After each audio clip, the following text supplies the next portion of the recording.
రండి, దేవుని యొక్క వాక్యం ధ్యానించి పరిశీలించేసుకొని సరి చేసుకొని ప్రభు యొక్క బలలో మనం చేయి వేద్దాం. 1 కొరింథీ పత్రిక 11వ అధ్యాయము 28.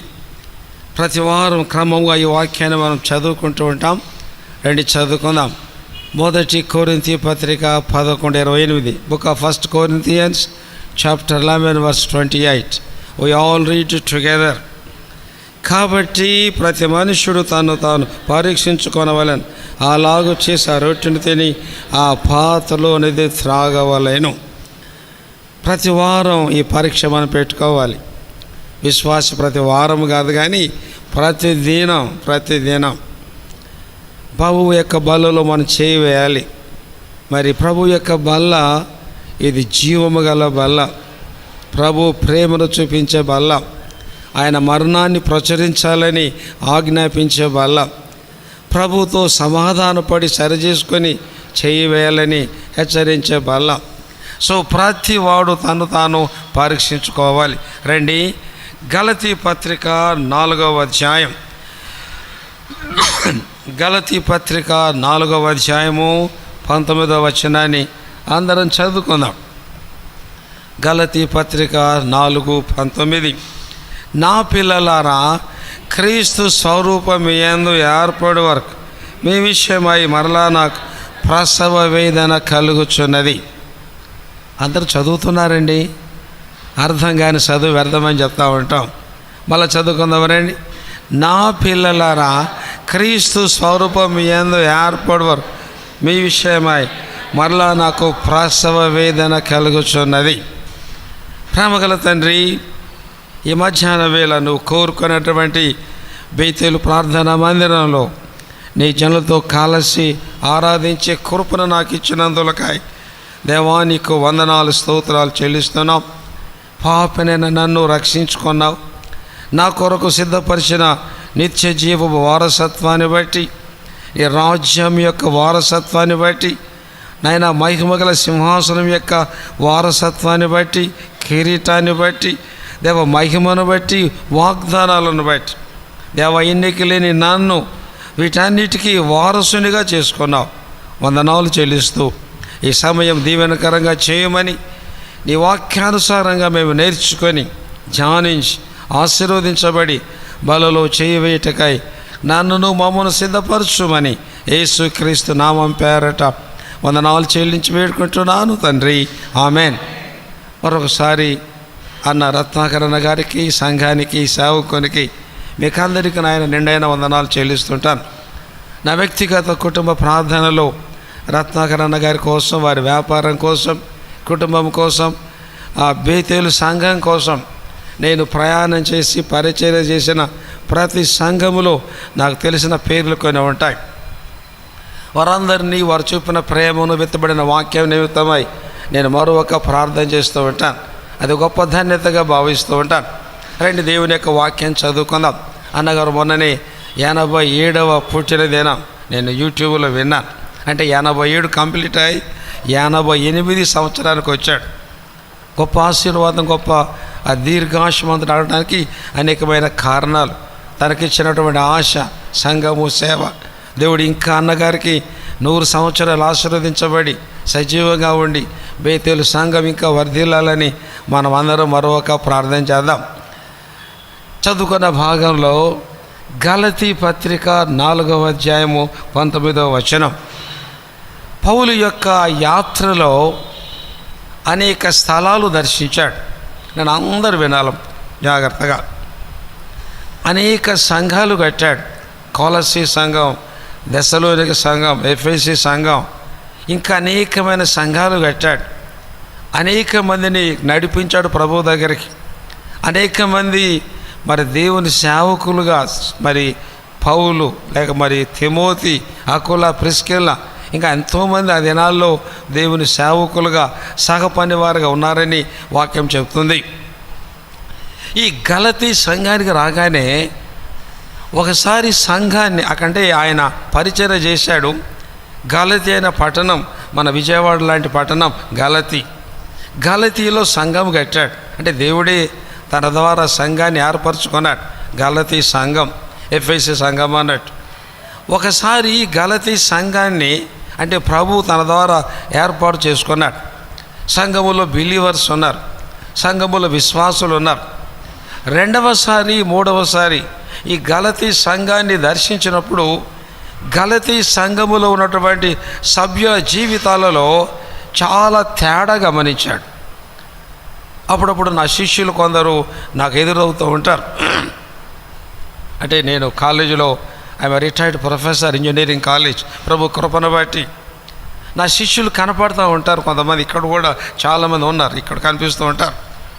నేను అడుగుతాను, what are you, where are you, how are you, ఎలా ఉన్నారండి, ఏం చేస్తున్నారండి, ఎక్కడ ఉన్నారు? వాళ్ళు అంటారు, సార్ క్షేమంగా ఉన్నాను, ఫలానా జాబ్ చేస్తున్నాను అని చెప్తూ ఉంటారు.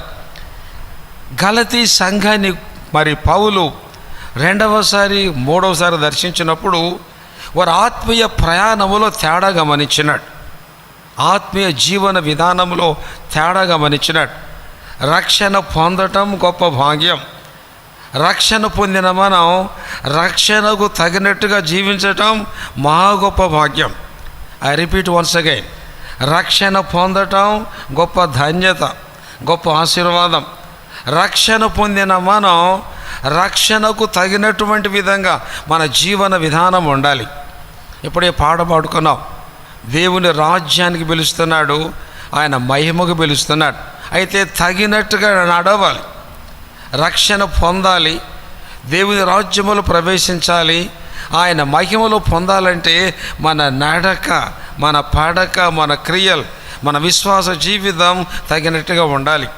పౌలు ఈ గలతీ సంఘానికి వచ్చినప్పుడు గలతీ సంఘాన్ని చూస్తూ ఉన్నాడు. గలతీ సంఘములో ఆ యొక్క వ్యక్తుల యొక్క జీవితాలు ఎలా ఉన్నాయంటే కొంచెం ప్రారంభానికి ఇప్పటికీ తేడా ఉంది. చాలామంది పిల్లలు ఇప్పుడు విజయవాడలో ఇంటర్మీడియట్ వరకు పాస్ అవుతారు, విజయవాడలో పుట్టి పెరిగి ఇంటర్ చదువుతారు. బీటెక్ ఇక్కడ చదవాలంటే వారికి విజయవాడ చాలా బోరు కొడుతూ ఉంది. ఏంది నాడి ప్రొద్దున నుంచి రాత్రింబగలు విజయవాడేనా, బందర్ రోడ్డు, ఏలూరు రోడ్డేనా, ఆర్టీసీ బస్ స్టాండ్ అని వాళ్ళకి విజయవాడ చాలా బోరు కొట్టి రాజమండ్రి, విశాఖపట్నం అలా వెళ్తారు. ఒకవేళ 6 నెలల తర్వాత నాలాంటి వాడు కలిసి, ఏరా ఎలా ఉన్నావు, ఎలా చదువుతున్నావంటే, విజయవాడలో బాగా చదివేవాడు, చక్కగా బేతేలకు వచ్చేవాడు, చక్కగా ప్రార్థన చేసేవాడు, ఇప్పుడు రాజమండ్రికి వెళ్ళిన తర్వాత గోదావరి బ్రిడ్జి, గోదావరి చేపలు, గోదావరి నీళ్లు తాగి సంఘము మర్చిపోయినాడు, ప్రార్థన మర్చిపోయినాడు, వాక్యం మర్చిపోయినాడు. అరే నీకేం రోగం వచ్చిందిరా? బేతేలు విజయవాడలో చక్కగా సండే స్కూల్ విద్యార్థివి, యూత్ మీటింగ్కి వచ్చేవాడివి, ఇప్పుడు ఏమి నీకు రోగం వచ్చింది, ఎలా తయారావు అని నాలాంటి వాడు కొంచెం బుద్ధి చెప్పే మాటగా ఉంటాడు. నేను ఒక కుటుంబాన్ని దర్శించాను. ఆ అబ్బాయి బీటెక్ పాస్ అయ్యాడు, ఎంటెక్ పాస్ అయ్యాడు. సో మాట్లాడుతూ వాడి ఆత్మీయ జీవితం అడిగాను, ఎలా ఉంది, ఎలా ఉన్నావని. వాళ్ళ అమ్మ, వాళ్ళ చెల్లెలు, వాళ్ళ తల్లి అక్కడ ఉన్నారు. అంకుల్ నేను బీటెక్లో బాగా చదివేవాడిని, ఇంట్లో ప్రార్థన చేసుకునేవాడిని, ఎంటెక్ చదువుతున్నాను, ప్రార్థన తగ్గిపోయింది, సంఘము తగ్గిపోయింది, సహవాసం తగ్గిపోయింది, ఇలా ఉంటే నిత్య నరకానికి వెళ్తావురా బాబు అని వాడికి కొంచెం వాక్యం చెప్పి మళ్ళా తిరిగి ఉజ్జీవింపజేయటం జరిగింది. అలాగే గలతీ సంఘం చదువుకుందామరండి, ఎలాంటి వారని చదువుకుందామరండి. గలతీ పత్రిక 1:6 అందరం చదువుకుందామండి. గలతీ పత్రిక 1:6 క్రీస్తు కృపను బట్టి మిమ్మును పిలిచిన వారిని విడిచి భిన్నమైన సువార్తకు మీరింత త్వరగా నాకు ఆశ్చర్యమగుచున్నది. ఒకప్పుడు చక్కటి వాక్యం విన్నారు, చక్కగా రక్షించబడ్డారు, చక్కగా ప్రార్థిస్తున్నారు, చక్కగా ఆరాధిస్తున్నారు. ఇప్పుడు వాళ్ళంటా చూడండి, క్రీస్తు కృపను బట్టి మిమ్మును పిలిచిన వానిని విడిచిపెట్టి ఎక్కడికి వెళ్ళారు చెప్పండి? భిన్నమైన సువార్తకు. అందరు వింటున్నారండి? ఆయన కుర్చీలో కూర్చున్న అక్కగారు, అన్నలు అందరూ గలతీ సంఘానికి అంటున్నాడు, అరే మీకేం రోగం వచ్చింది నా మాట చెప్పాలంటే. ఒకప్పుడు చక్కటి వాక్యం విన్నారు, అలాంటి వ్యక్తులు ఇప్పుడు ఏమయ్యారంటే మిమ్మును పిలిచిన వానిని విడిచిపెట్టి, అంటే మీకోసం రక్తము చెందించి ప్రాణం పెట్టిన యేసుక్రీస్తు సువార్తను విడిచిపెట్టి భిన్నమైన సువార్తకు మీరింత త్వరగా తిరిగిపోవుట. ఎవడో వచ్చాడు, ఏదో బోధిస్తున్నాడు, ఏదో చెప్పింటాడు, వాని మాటలకు బోధకి ఆకర్షింపబడి విడిచిపెట్టి వెళ్ళిపోయినటువంటి సంఘస్థులుగా వీరు ఉన్నారు. ఈ దినాల్లో అనేకమైనటువంటి తీయని బోధలు వస్తున్నాయి. అనేకమైన సంఘాలు, సహవాసాలు, మాదే గొప్ప అని ఎన్నెన్నో చెప్పుకునే సంఘాలు వస్తూ ఉంటాయి. చాలామంది ఏంటంటే ఆత్మీయ జీవితంలో గట్టి పునాది లేనివారు. ఐఎమ్ రిపీటింగ్ వన్స్ అగైన్, ఆత్మీయ జీవితంలో బలమైన పునాది లేని వాళ్ళు ఏమైపోతారంటే అలాంటి లోక సంబంధమైన లేదా తేనె లాంటి మాటలు కలిగిన బోధలకు ఆకర్షింపబడి నిత్యమైన సువార్తను ప్రార్థించే సంఘాన్ని, సహవాసాన్ని విడిచిపెట్టి త్వరగా వెళ్ళిపోయేవారుగా ఉంటారు. ఆ సంఘము కూడా ఇప్పుడు ఏం చెప్పండి, గలతీసు అలా ఉంది. ఏమన్నాడు? క్రీస్తు కృపను బట్టి మిమ్మును పిలిచిన వాడిని విడిచిపెట్టి భిన్నమైన సువార్తకు మీరింత త్వరగా ఎలా తిరిగిపోయారా? ఆశ్చర్యమే. సరే, నేను ఎంతో గొప్ప వాక్యం చెప్పాను. నేను అడుగుతాను అనేక స్థలాలకు వెళ్తున్నప్పుడు, బ్రదర్ గారు పోయినసారి వచ్చినప్పుడు పలానా సిస్టర్ గారు కలిశారు, పలానా బ్రదర్ గారు కలిశారు, నాకెంతో అన్నం పెట్టారు, ప్రేమించారు, ఎక్కడున్నారు ఇప్పుడంటే అన్న గల్లంతైపోయారన్న, గోదావరిలో కొట్టుకుపోయారన్న, కృష్ణనదిలో వెళ్ళి అంటే సంఘాన్ని విడిచిపెట్టి వెళ్ళారన్న. మరొక సంఘం ఆకర్షించబడుతూ ఉంది సత్యములో నిలకడగా లేనందువల్ల. అలా ఈ గలతీ సంఘస్థులు త్వరగా భిన్నమైన సువార్తకు తిరిగిపోయారని ఉంది. 3వ అధ్యాయం 3వ వచనం అందరం చదువుకుందాం. గలతీ పత్రిక 3:3 అందరం చదువుకుందాం. మీరింత అవివేకులైతేరా మొదట ఆత్మానుసారంగా ఆరంభించి ఇప్పుడు శరీరానుసారులుగా పరిపూర్ణలగుదరా. మొదట ఎలాంటి వారు చెప్పండి, వీళ్ళందరూ ఎలా ఉన్నారమ్మా? మరి బ్రదర్స్ ఎలా ఉంది? మొదట ఎలా ఉన్నారు చెప్పండి? ఆత్మ. They started the race spiritually. ఆత్మానుసారులుగా ఆరంభించి ఇప్పుడు ఏమయ్యారు చెప్పండి? శరీర సంబంధులు కదండి. ఒక వ్యక్తి యొక్క ప్రారంభం ఇంపార్టెంట్ కాదు, అంతం ఇంపార్టెంట్. No doubt. నువ్వు ప్రారంభంలో ఎలా ఉంటావో, సపోజ్ అనుకుందాం నువ్వు బీటెక్ చదువుతున్న ఫస్ట్ ఇయర్లో నీకు 100కి 90 మార్కులు వచ్చాయి. నీ 4 ఏళ్ళ కోర్సులో మెయింటైన్ ద సేమ్ స్టాండర్డ్స్. ఆ 90 అలాగే ఇంకా ఎక్కువ పెరగాలి కానీ తక్కువ రాకూడదు. లేదా ఇంటర్మీడియట్ ఫస్ట్ ఇయర్ ఉంటాయి. ఈ రోజును ఇంటర్మీడియట్ ఫస్ట్ ఇయర్లో చదువుతున్నావు, సెకండ్ ఇయర్లో కూడా అదే స్టాండర్డ్, అదే పర్సంటేజ్, అదే హార్డ్ వర్క్.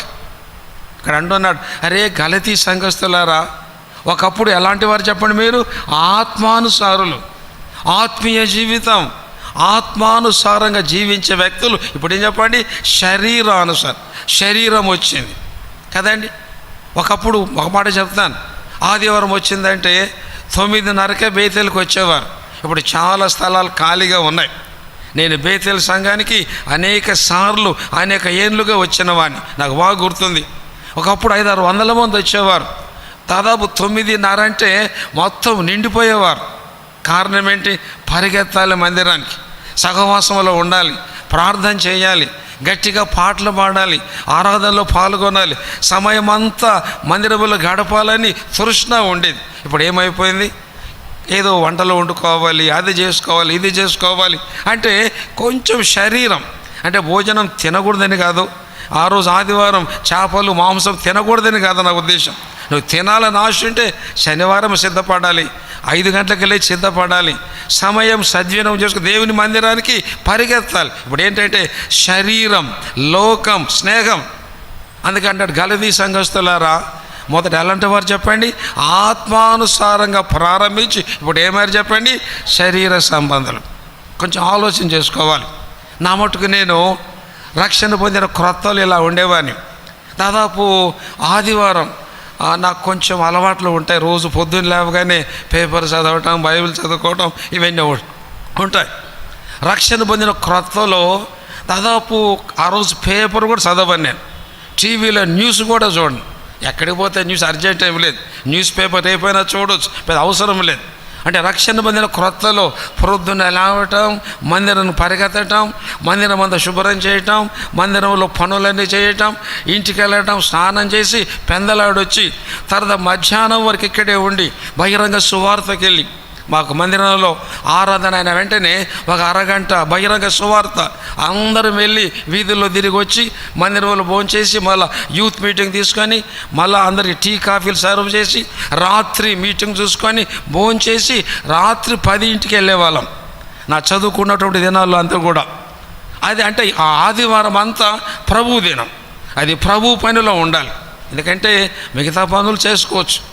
అంతేకాండి నా ఫ్రెండ్స్ అనేవాళ్ళు, ఏంటి ప్రసాదరావు నువ్వు ఆదివారం వస్తే 24 గంటలంతా మందిరంలో ఉంటావు, రేపు పొద్దున సోమవారం పరీక్షలు ఉంటాయి, లేకపోతే అసైన్మెంట్లు ఉంటాయి, ఎలా రాస్తామంటే నేను చెప్పేవాడిని, మీరు గంట సేపు చదివితే వచ్చే పాఠం నాకు 10 నిమిషాలకే మైండ్కి ఎక్కేదని చెప్పేవాడిని. గంట సేపు చదివే లెక్కలు, ఎందుకంటే ఎంబీఏ ఎంకామ్లో మంచి టఫ్ లెక్కలు ఉంటాయి. సార్ మీకు గంట సేపు వచ్చే పాఠం 10 నిమిషాల్లో నాకు దేవుడు ఇస్తాడు. సో పరీక్ష రాస్తే ఫస్ట్ మార్క్ నాకు రాకుండా ఎవరికి వచ్చే ఛాన్సే లేదు. అది ప్రారంభ దినాల్లో. ఇప్పుడు కొంచెం లోకము, ఉద్యోగము, పిల్లలు, భార్యలు, కూరగాయలు తేవాలి, ఫ్రెష్ చేపలు తేవాలి, ఫ్రెష్ వంకాయలు కావాలి అంటే పొద్దున మార్కెట్కి వెళ్ళాలి, కొంచెం లేటుగా పోవటం. ప్రభు క్షమించును గాక. అప్పుడప్పుడు మనస్సాక్షి గద్దిస్తుంది. అంటే మొదట మనం అందరం ఎలాంటి వారిని చెప్పండి, ఆత్మానుసారంగా ప్రారంభించి ఇప్పుడు ఏం చెప్పండి, శరీరం. అందుకనే గలతీ పత్రికలో చూడండి పౌలు అంటాడు, చదువుకుందారండి 5వ అధ్యాయం 7వ వచనం, గలతీ 5:7 అందరం చదువుకుందాం. మీరు బాగుగా పరిగెత్తుచుంటిరి సత్యం, మేము ఎవడు అడ్డగించాను, మీరు బాగుగా పరిగెత్తుచుంటిరి సత్యమును విధేయులు కాకుండా మిమ్మల్ని ఎవడు అడ్డగించను. You are running so nicely in the olden days. ఒకప్పుడు మీరు బాగుగా పరిగెత్తుచుంటిరి, ఇప్పుడు ఆ సత్యం ఏం చెప్పండి అడ్డం తిరిగిపోయారు. అందుకని 5వ అధ్యాయంలో చూడండి ఆత్మ ఫలములు ఉన్నాయి, తర్వాత చెప్పండి శరీర ఫలములు ఉన్నాయి. చూడండి ఏమన్నాడు ఇక్కడ 19వ వచనం, శరీర కార్యములు ఏమనగా 22లో ఏం చెప్పండి ఆత్మ ఫలం. అంటే గలతీ సంగమా, ఒకప్పుడు మీరు బాగా పరిగెత్తుచున్నారు, ఇప్పుడు మీరు భిన్నమైన సువార్త తిరిగిపోయినారు. ఇక్కడ ఉన్న మనం అందరం మన ఆత్మీయ జీవితం పరీక్షించుకుందాం. గలతీ సంఘానికి పౌలు రాస్తున్నాడేమని, మరలా క్రీస్తు స్వరూపం మీ యందు ఏర్పడాలి. ఒకప్పుడు బాగుగా పరిగెత్తుచున్నారు, ఇప్పుడు బలహీనులైనారు. ఒకప్పుడు ఆత్మ ఫలం ఫలిస్తున్నారు, ఇప్పుడు శరీర ఫలాలు ఫలిస్తున్నారు. ఒకప్పుడు చక్కగా బేతేలు సంఘానికి సాక్షులుగా లేదా ఒక చక్కటి వ్యక్తులుగా వచ్చేవారు, ఇప్పుడు లోకాన్ని వెంబడిస్తున్నారు. అలాంటి మొదలందరినీ పౌలు చూసి అంటాడు, క్రీస్తు స్వరూపం మన యందు తిరిగి ఏర్పడాలి. అంటే ప్రారంభ దినాల్లో రక్షణ పొందిన జీవితంలో ఎలాంటి రక్షణార్థమైన జీవితం అనుభవంతో ఉన్నామో అలాంటి జీవితం మరలా రావాలని, క్రీస్తు స్వరూపానికి ఎదగాలని, క్రీస్తు లక్షణాలను నీవు నేను కలిగి ఉండాలని పౌలు గలతీ సంఘానికి రాస్తూ పరిశుద్ధాత్మ దేవుడు మన అందరికీ హెచ్చరిస్తున్నాడు. సహోదరి సహోదరుడా, రక్షణ పొందిన నీవు నేను మన ఆత్మీయ ప్రయాణం ఎలా ఉందో పరీక్షించుకుందాం. ఆత్మీయ జీవితంలో వెనుకకి వెళ్తున్నావా, ఆత్మీయ జీవితంలో ముందుకు పరిగెత్తుచున్నావా? క్రీస్తు స్వరూపం అంటే క్రీస్తు యొక్క స్వభావం, క్రీస్తు యొక్క లక్షణాలు, క్రీస్తును పోలి నడుచుకోవటం మనందరికీ ఎంతో ఆత్మీయ క్షేమం. చూడండి, దేవుని వాక్యం వింటున్నాం, వాక్యాన్ని నేర్చుకుంటున్నాం, ధ్యానిస్తున్నాం, చాలా మంచిది. అయితే మన ఆత్మీయ ప్రయాణంలో ఎలాంటి వారంగా ఉండాలంటే ఆధ్యాత్మిక లోతుల్లోనికి వెళ్ళాలి. ఆధ్యాత్మిక లోతుల్లోనికి చూడండి, ఒక మాట చెప్తాను. దేవుని వాక్యంలో తప్పిపోయిన కుమారుని కథ మనందరికీ తెలుసు కదా. తప్పిపోయిన కుమారుని అందరికీ తెలుసు కథ. చిన్న కుమారుడు దూరదేశం వెళ్ళాడు, దుర్వ్యాపారం చేశాడు, డబ్బులన్నీ అయిపోయినాయి, పందులు కాసే ఉద్యోగంలో చేరాడు. పందులు తిని పొట్టు తినటానికి వెళ్ళాడు. పందులు తిని పొట్టు అంటే జొన్న పొట్టు, వరి పొట్టు కాదు. పందులకు పెట్టే తిండి పేరు పొట్టు అంటాం, హస్క్. అంటే అది కీరకాయలు, దోసకాయలు ఇలాంటివి పెడతారన్నీ. సరే వాడు తినటానికి వెళ్ళాడు, అది కూడా దక్కలేదు. వాడు ఏం చేశాడు, సరే అప్పుడు బుద్ధి వచ్చింది, పశ్చాత్తాపడ్డాడు. నేను నా తండ్రి దగ్గరికి వెళ్ళి, తండ్రి పరలోకానికి విరోధంగా నేను పాపము చేసేదని నీ కుమారుని అనిపించుకొని నేను యోగ్యుడను కాను, నన్ను నీ కూలి వానిలో ఒకనిగా పెట్టుకోమని అడుగుతాను అన్నాడు. అప్పుడే పశ్చాత్తాపడ్డాడు, హృదయంలో వణికిపోయాడు, తగ్గించుకొని నడుచుకుంటూ ఇంటికి వస్తూ ఉన్నాడు. దూరం ఉండగానే తండ్రి పరిగెత్తుకుంటూ వెళ్ళాడు. ఏమ్మా, దూరంగా ఉండగానే తండ్రి పరిగెత్తుకుంటూ వెళ్ళాడు. తండ్రి వాని మెడ మీద పడ్డాడు, ముద్దు పెట్టుకున్నాడు, తండ్రిని క్షమాపణ అడిగాడు. తండ్రి క్షమించాడు, ఇంటికి తీసుకొచ్చాడు. ఇంటికి తీసుకుని రాగానే తండ్రి, అరే నా కుమారుడు ఎప్పుడు అన్నం తిన్నాడో, ఎంత తిన్నాడో, ఏమి తిన్నాడో, బలహీనమైపోయాడు. నా కుమారునితో కలిసి తినక ఎన్ని రోజులైంది, ఈరోజు కుమారునితో కలిసి భోజనం చేయాలని ఒక మంచి దూడను, కొరమిన దూడను పని వాళ్ళకు అప్పగించి మంచి బిర్యానీ వండమని చెప్పినట్టుగా ఉన్నాడు. మంచి వాసనలు అన్నీ రెడీ అవుతూ ఉన్నాయి. ఈ సమయంలో ఇంట్లో నాట్యం ఆడుతున్నారు సంగీత బృందాలు. అంటే చిన్నోడు వచ్చాడని తండ్రి ప్రేమతో ఈ సంగీతం కూడా పెట్టాడు. ఆనందంతో గంతులేసి పాటలు పాడుతున్నారు. ఒకవైపున వంటలు సిద్ధమవుతున్నాయి, ఇక్కడేమో సంగీతం అంతా వాయిది వినిపిస్తున్నాయి. ఈ లోపల చెప్పండి అమ్మా, ఇంటికి ఎవరు వచ్చారు చెప్పండి? ఇంటికి ఎవరు? పెద్ద కొడుకు వచ్చాడు. వాళ్ళు అడిగినాడు, ఏంటి గేట్లోకి రాగానే మసాలా వాసన వస్తూ ఉంది, ఇంట్లోకి రాగానే చక్కటి వాయిద్యాలు వినిపిస్తున్నాయి, ఏంటి కారణం అంటే వాళ్ళు ఏం చెప్పారు తెలుసా? మీ యొక్క చిన్న తమ్ముడు ఇంటికి వచ్చాడని చెప్పాడు. అంతేనా? రండి చదువుకుందాం. లూకా సువార్త 15వ అధ్యాయం. లూకా సువార్త 15వ అధ్యాయం. అంటే మన స్వరూపాలు, మన స్వభావాలు, మన ఆత్మీయ ప్రయాణంలో కొన్ని సత్యాలు నేర్చుకుందాం. లూకా సువార్త 15వ అధ్యాయం 25వ వచనం అందరం చదువుకుందాం. అప్పుడు అతని పెద్ద కుమారుడు పొలములో ఉండెను.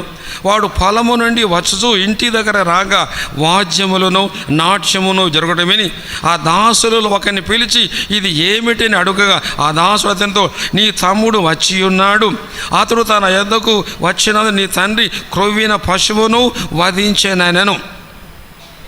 అడిగినాడు, ఏంట్రా వాసనలు, మ్యూజిక్ అంతా. వాళ్ళు ఏం చెప్పారు?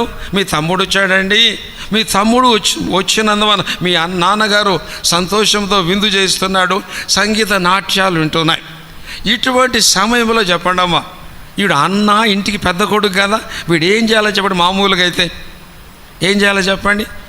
వీడు పరిగెత్తుకుంటూ తమ్ముని దగ్గరికి వెళ్ళి, అరే తమ్ముడు, ఇద్దరం ఏలూరు కాలువలో ఈత కొట్టాంరా, బందర్ కాలువలో చేపలు పట్టుకున్నాంరా, లేదా ఆర్టీసీ బస్ స్టాండ్ కాడ మిరపకాయ బజ్జీలు తిన్నాం, లేకపోతే ఫలానా చోట చేసాం, క్రికెట్ ఆడుకున్నాం, లేదా ఇందిరా పార్కులో ఆట ఆడుకున్నాం, ఇవన్నీ చేసామరా బాబు, ఎక్కడికి వెళ్ళావరా పిచ్చోడా? సరే వచ్చావు, గతాన్ని మర్చిపోయి మన ఇంట్లో కావాల్సిన పని ఉంది, తిండి ఉంది, నువ్వు ఎప్పుడు వెళ్ళొద్దురా అని చెప్పి తమ్ముని దగ్గరకు వచ్చి తమ్ముని పలకరించి తమ్మును ముద్దు పెట్టుకొని తమ్మునితో ఎలా ఉన్నవరా, ఎప్పుడు తిన్నావరా, ఏం తిన్నావు, సరే గతం అంతా అయిపోయింది, వెంటనే నా స్నానం చేయమని చెప్పి వంటశాలకి వెళ్ళి, అరే మా తమ్ముడు వచ్చాడు, ఎప్పుడు తిన్నాడో త్వరగా తయారు చేయండి అని వంటశాలకి వెళ్ళి సిద్ధము చేయించేది పోగొట్టి ఈ అన్న చెప్పండి అమ్మా, ఇంటి లోపలికి ఏం చెప్పండి, వెళ్ళాడా వెళ్ళలే చెప్పండి అమ్మా, ఇంటి లోపలికి వెళ్ళినాడా వెళ్ళలే చెప్పండి?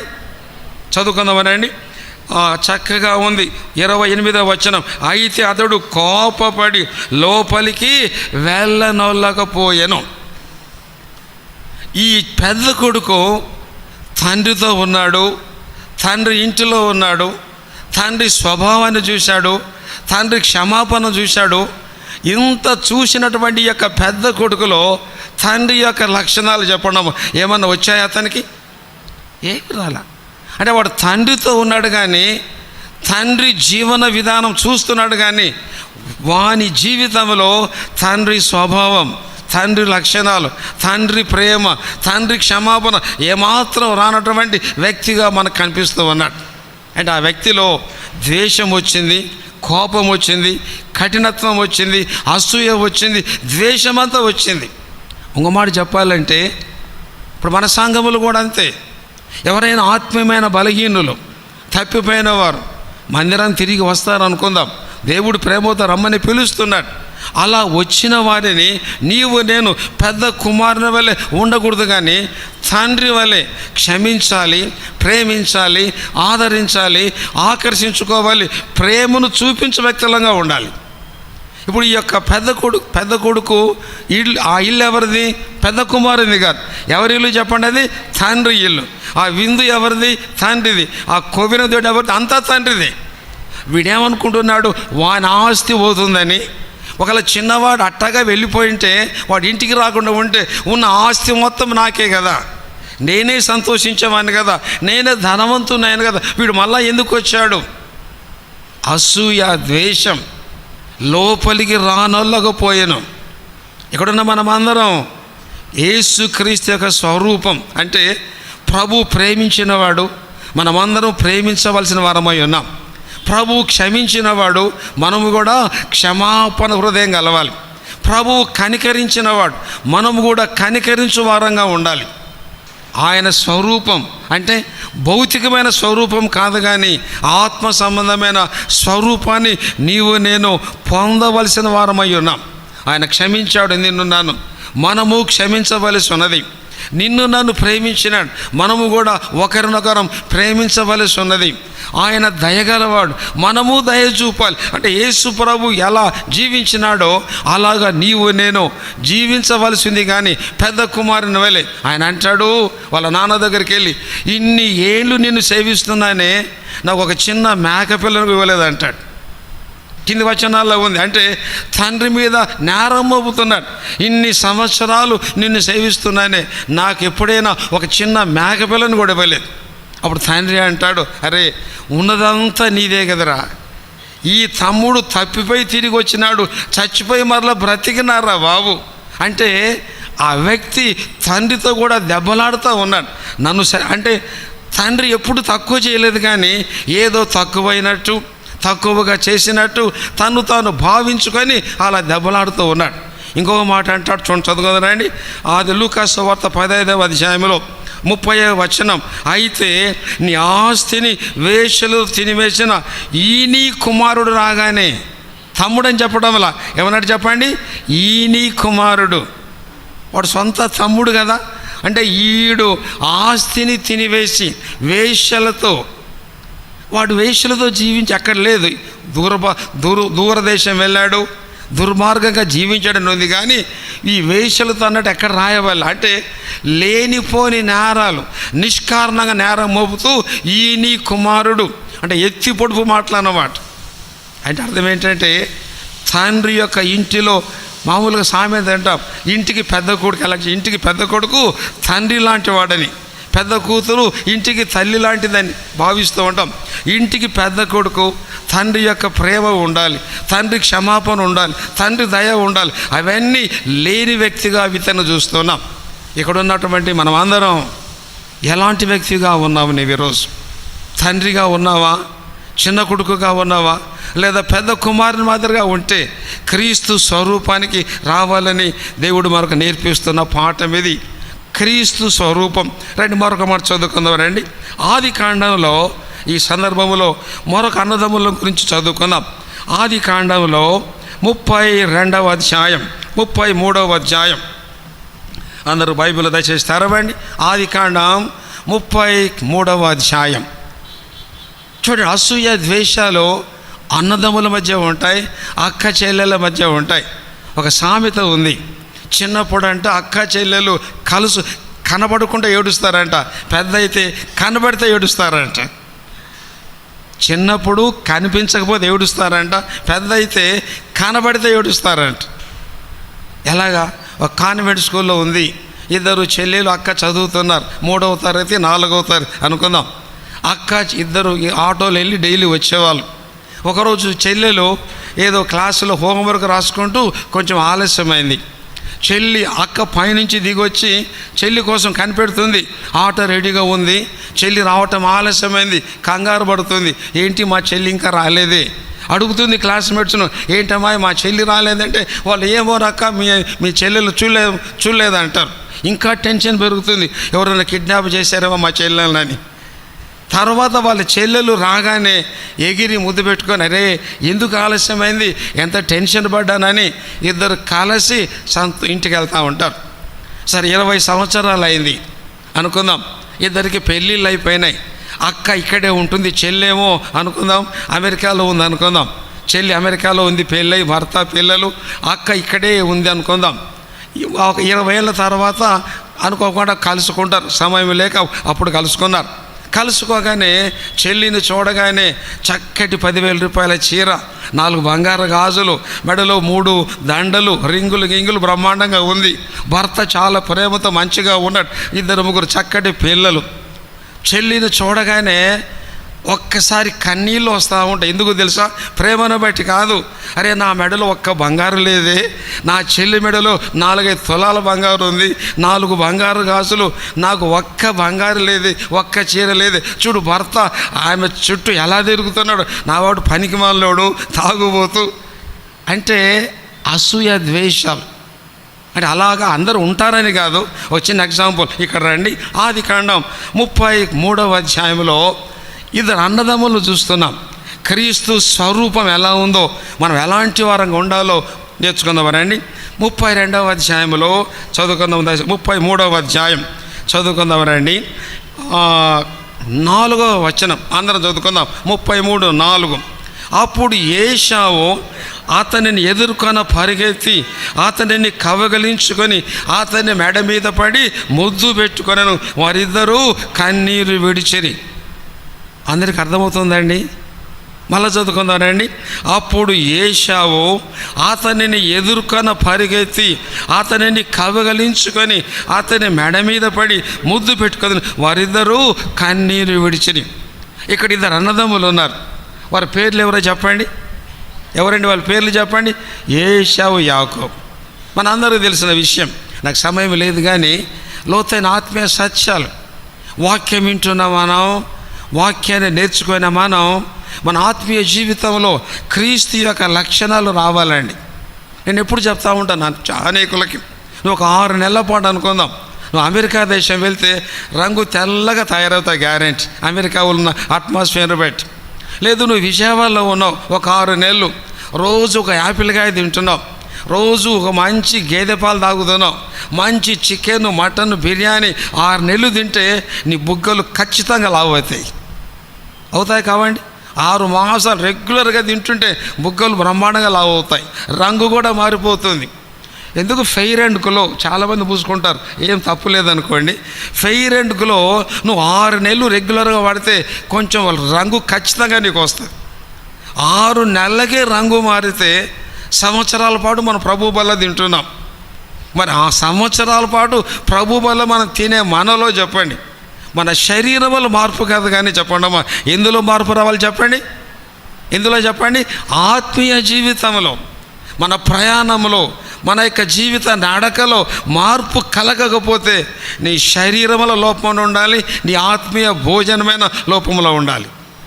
అంతేనండి కదా? ఆ మధ్యకాలంలో ఒక ఫ్రెండ్ ఉన్నాడు, ఒక అబ్బాయి, చిన్న పాప ఉంది. పాలు రోజు తాపుతూ ఉంటే వామిటింగ్, తాగటం, వాంకి, ఆమె కక్కిపడే చిన్న అమ్మాయి, ఒక 6-7 నెలల అమ్మాయి. తాగిన వెంటనే భయంకర కక్కేస్తూ ఉందంట. ఎన్ని మందులు వేసినా లోపల పాలు కక్కేస్తూ ఉంది.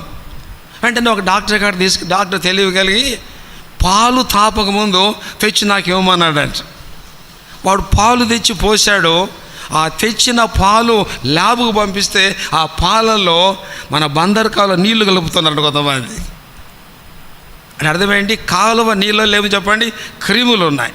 ఈ క్రిములు పాలలో కలిసి లోపలికి వెళ్ళి శరీరానికి బలము లేదు, కొత్త రోగం, వామిటింగ్స్ అవుతూ ఉన్నాయి.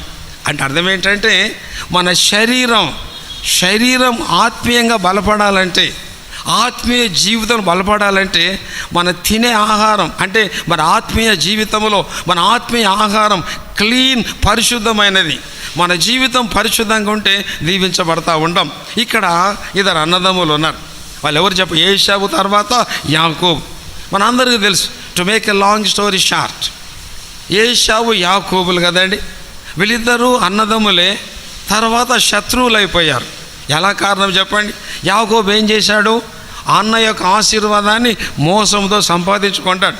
ఇస్సాకు అంటాడు, కుమారుడా, స్వరమేమో ఏశావు స్వరమేమో యాకోబు స్వరం, చేతులేమో ఏశావు చేతులు.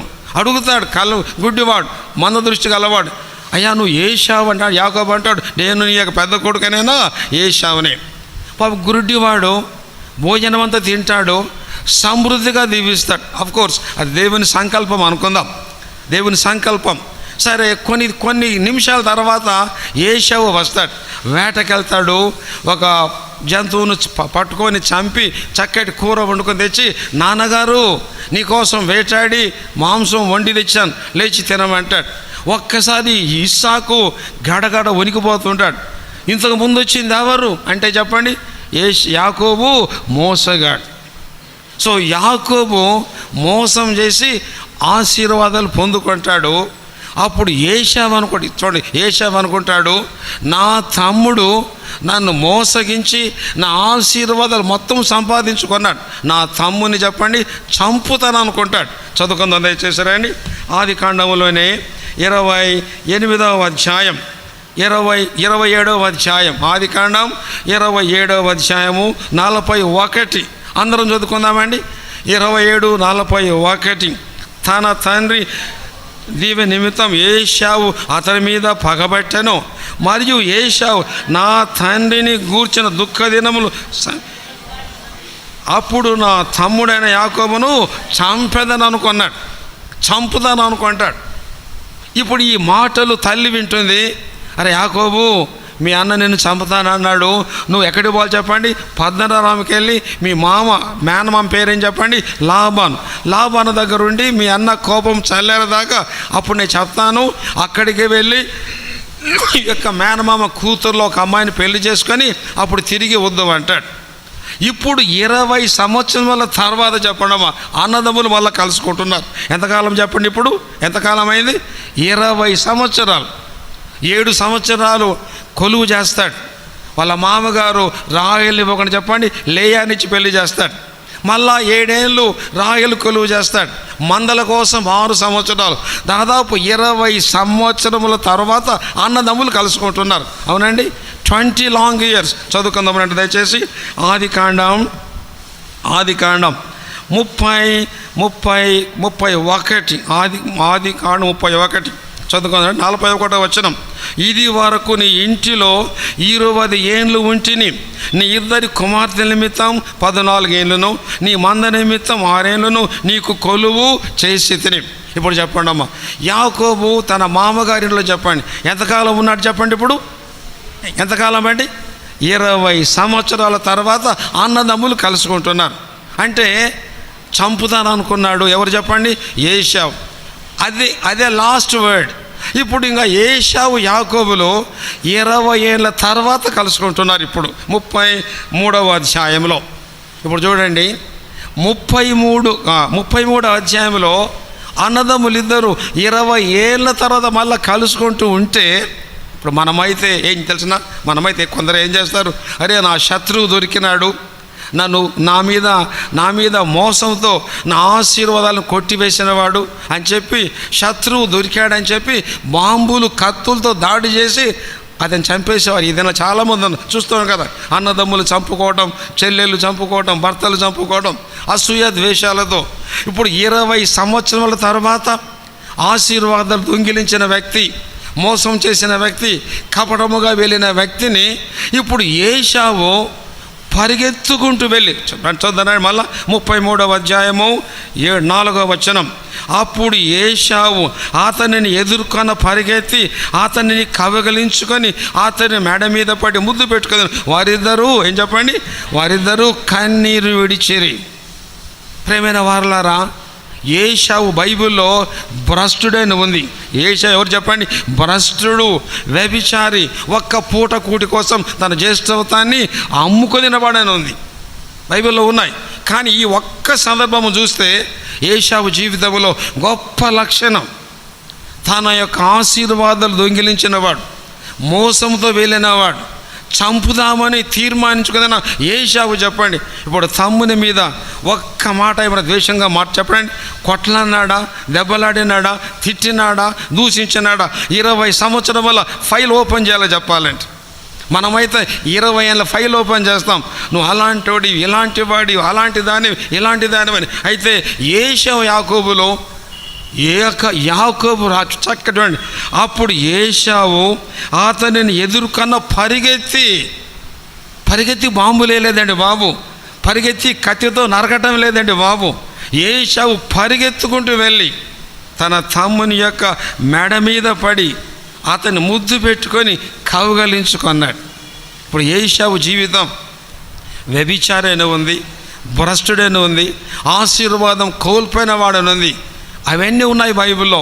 కానీ ఈ ఒక్క సందర్భము చూస్తే ఏశావులో ద్వేషము లేదు, ఏశావులో కపటము లేదు, ఏశావులో కోపము లేదు. ఏశావు జీవితంలో తమ్ముడి మీద ప్రేమ పొర్లుకొని వచ్చిందండి బాబు. ఇదేనా బేతేల్లో ఉన్న మనమందరం ఎలాంటి స్వభావం కలిగి ఉన్నాం? సొంత తమ్ముడిని చంపుతాను అనుకున్నాడు. ఏమి ఇప్పుడు ఆ చంపడం తన మైండ్లో అలాంటి భావన లేదు. అంతే, అయ్యో నా తమ్ముడు వస్తున్నాడు, 20 ఏళ్ళ తర్వాత వస్తున్నాడు. చూశాడు, తప్పిపోయిన కుమారుని కథలో తండ్రి ఏ విధంగా పరిగెత్తుకుంటూ వెళ్ళి తన ఆస్తిని నష్టపరిచి ఇంటికి చెడ్డ పేరు తెచ్చిన ఆ చిన్న కుమారుని మెడ మీద తండ్రి ఏ విధంగా పరిగెత్తుకుంటూ వెళ్ళి మెడ మీద పడి ముద్దు పెట్టుకొని ఇంటికి తీసుకొచ్చాడో, తన తమ్ముడైనటువంటి యాకోబును ఏశావు ఒక్క మాట అనకుండా, అది క్రీస్తు స్వభావం అండి. కొందరు ఈ మాట చెప్తే ఇష్టపడరు, కానీ ఏశావు భ్రష్టుడే కావచ్చు. ఏశావు జీవితంలో ఈ ఒక్క సందర్భం నేను అనుకుంటాను, ఒక వ్యక్తిలో 100 ఉండొచ్చు చెడ్డ గుణాలు, 100 గుణాలు చెడ్డ ఉండొచ్చు, కానీ ఒక్కటి మంచిదిగా ఉంటే you take that one good point. అర్థమైందండి? ఒక టీచర్ పరీక్ష పెడితే మొత్తం లైన్స్ అన్నీ 0 ఉండొచ్చు, ఎక్కడో ఒక లైన్ కరెక్ట్గా రాశాడు అనుకుందాం, 1 మార్క్ ఖచ్చితంగా వేస్తాడు దానికి. అంటే టీచర్ కోరిక ఏంటంటే 0 పెట్టాలని కాదు, వెతికి ఎలాగైనా పాస్ చేయాలి వినని వెతుకుతూ ఉంటాడు. అర్థమైందమ్మా? అలాగే దేవుడు కూడా మన జీవితంలో మనమందరం యాకోబు లాంటి వాళ్ళమే, ఈ లోకములో మోసం చేసిన వారమే, అబద్ధికులం, ఉగ్రతకు పాత్రులమే. అయితే మన జీవితంలో ఒక్క మంచి లక్షణం, ప్రభువా నేను పాపినయ్యా, నన్ను కరుణించు అని తప్పిపోయిన కుమారుడు ఎలా తండ్రి దగ్గరకు వచ్చి క్షమాపణ అడిగాడో, ఆ ఒక్క గుణాన్ని బట్టి నిన్ను నన్ను తండ్రి యేసు ప్రభు ప్రేమించేవాడు, క్షమించేవాడు, ఆదరించేవాడు, ఇంటికి తీసుకొచ్చేవాడు, తన మందలో తిరిగి మందలను చేర్చుకునేవాడుగా ఉంటాడు. వాళ్ళిద్దరూ కన్నీరు విడిచిరి. ఆ మాట చూడండి ఒకసారి, మీ మనసులో ఊహించుకోండి, కన్నీరు విడిచిరి. ఆ మధ్య నేను ఒక సంఘానికి 4 రోజులు, మన ఆంధ్రాలో పెద్ద సంఘం, ప్రత్యేక కూడికలకి వెళ్ళాను. 4 రోజులు ఉన్నాను. దాదాపు 10-12 గంటలు చక్కటి వాక్యాన్ని, ఇదే వాక్యాన్ని వినిపిస్తూ ఉన్నాడు. అంతకుముందు దినం ఒక సిస్టర్ వచ్చి ఏడుస్తూ ఉంది, అన్నా నా భర్త నాకు దూరం అయిపోయాడు, నాకు తిరిగి నా భర్త నాకు కావాలి, మా మధ్యలో ఎక్కడో కొంచెం తేడాలు వచ్చినాయి, ప్రార్థన చేయమని కన్నీరు కార్చి వెళ్ళింది. అమ్మా నేను ప్రార్థన చేస్తాను నీకోసమని చెప్పాను. తర్వాత మరొక బ్రదర్ వచ్చాడు, నాకెవరో తెలియదు కానీ వాళ్ళ చరిత్ర, అన్న నేను కూడా నా భార్య నాకు దూరం అయిపోయింది, నా పిల్లలు దూరం అయిపోయారు, నేను నా భార్య మళ్ళీ కలుసుకోవాలని ఆశ కలిగి ఉన్నానన్న, మళ్ళీ దేవుడు క్షమిస్తాడా, దేవుడు కలుపుతాడని చెప్పి 2వ రోజు 3వ రోజు ప్రార్థన చేశాం. సరే నా పర్సనల్గా ప్రార్థన చేస్తూ వచ్చాను. చివరి రోజు ఆదివారం బల్ల విరిచాక, బల్లలో చేయి వేయకముందు ప్రార్థన చేస్తున్న, బల్ల విరవక ముందు 2 భార్యాభర్తలు వచ్చారు. నాకు తెలియదు వాళ్ళిద్దరు భార్యాభర్తలని. ఇటుపక్క భర్త ఏడుస్తున్నాడు, ఇటుపక్క భార్య ఏడుస్తుంది.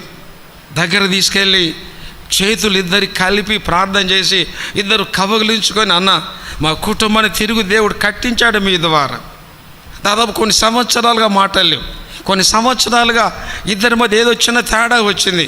ఇద్దరం క్షమించుకుంటున్నాం, ప్రేమించుకుంటున్నాం, ఆదరించుకుంటాం, ఇద్దరం కలిసి ఉంటామని వాగ్దానం చేసి తిరిగి ఇద్దరు కలిసి బలలో సమాధానంతో బలలో చేయి వేసుకుంటే ఆ రోజు వాళ్ళ ముఖంలో చిరునవ్వు. ఏశావు యాకోబులో గత చరిత్రను, ఒకవేళ యేసు ప్రభు కూడా నిన్ను నన్ను మన గతాన్ని జ్ఞాపకం చేసుకుంటే ఈ స్థితిలో ఉండేవాళ్ళము కానే కాదు. ఏశావు యాకోబులు వాళ్ళిద్దరూ కన్నీరు విడిచిరి. క్రీస్తు యేసు స్వరూపం. మరొక మాట చదువుకుందారండి. ఆది కాండంలో చూడండి దయచేసి, ఒక దివ్యమైన మాట ఉంది. యాకోబుకు కుమారులు ఎంతమంది మొత్తం చెప్పండి అమ్మా. యాకోబుకి ఎంతమంది కుమారులండి? 12 మంది. అందులో లాస్ట్ ఇద్దరు యోసేపు, తర్వాత చెప్పండి బెన్యామీన్. నేను కొన్ని నిమిషాలు అంటే నా ఆశ ఏంటంటే, బేతేలు ఉన్న మనం అందరం క్రీస్తుకు సాక్షులుగా ఉండాలి. క్రీస్తు స్వరూపం మనలో ఉండాలి, క్రీస్తు యొక్క లక్షణాలు ఉండాలి. ఇప్పుడు ఏశావు అంటే ఆఫ్కోర్స్ బైబిల్లో ఏశావు చరిత్ర వేరుగా రాయబడింది, బట్ యాకోబు అది దేవుని యొక్క సంకల్పం. సరే, ఇప్పుడు యాకోబుకు 12 మంది కుమారులు. ఎక్కువగా ప్రేమను పొందిన వ్యక్తి ఎవరు చెప్పండి? యోసేపు. యోసేపు కలలు వస్తాయి, రాజుగా వెళ్తాడని, గొప్పగా ఉంటాడని. అన్నదమ్ములందరూ ద్వేషిస్తారు. వాళ్ళు ఏం చేస్తారు తెలుసా? వీళ్ళందరూ ఎక్కడో గొర్రెలు కాసుకుంటూ ఉంటే యాకోబు, అరే యోసేపు అన్నం తీసుకెళ్ళమని బాక్స్ కట్టిస్తాడు. అన్నం తీసుకుని వెళ్తా ఉంటే అన్నలు అంటారు, వీడు వస్తున్నాడు, మా కలలుగా అన్నాడు, రాజుగా వెళ్తాడు, మన మీద అధికారిగా ఉంటాడు, వీడిని చంపితే బాగుండని అనుకుంటారు వాళ్ళందరూ. చదువుకుందామరండి. ఆదికాండం 37వ అధ్యాయం. ఆదికాండం 37వ అధ్యాయం. ఆదికాండం 37వ అధ్యాయంలో వీళ్ళ అన్నదమ్ముల యొక్క క్యారెక్టర్ చూడండి. 37వ అధ్యాయం చదువుకుందానండి. చదువురండి దయచేసి. 18వ వచనం, 37:18.